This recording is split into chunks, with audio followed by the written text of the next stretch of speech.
With our new moon solar eclipse in the sign of Libra, there's a lot of other planetary energy that's going to be affecting us as well. So this is something to be aware of as this eclipse gets closer and closer.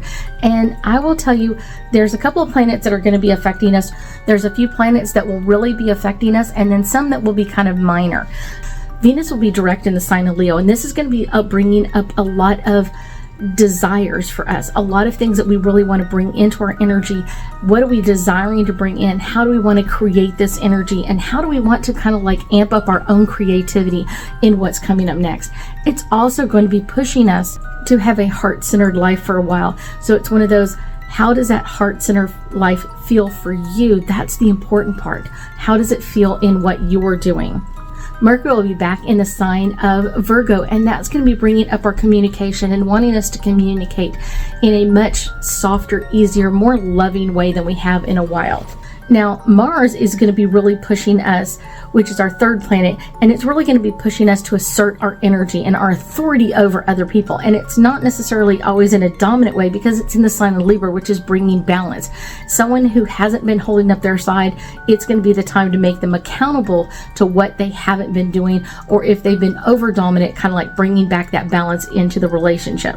Saturn is going to be pushing us to bring up old things that haven't been working, rework them, and it's also going to be bringing up relationships. And these are usually old relationships that haven't worked in the past, and then finding our new balance or flow in our new relationships. The last one that I think is going to be really affecting us most of all is Pluto in retrograde in the sign of Capricorn.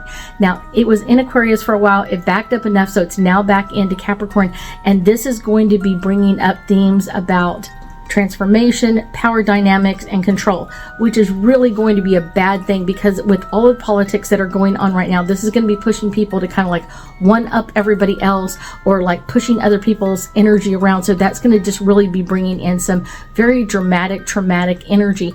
And it's usually things that we thought we had kind of put in our past, like we're kind of past all of that, or we've done all of that, and now it's going to be pushing us to reconnect with all of this energy, hopefully so we can release it and let it go and not hang on to this any longer. So just remember, our new moon eclipse is going to be amped up by a lot of planetary energy as well, and whichever one is going to connect to you the most is the one that's going to be really dealing with, not only during this time frame of the eclipse, but afterwards, for months afterwards. This is going to be really pushing us to find our balance, find our foundations, and really come into a new flow in our life.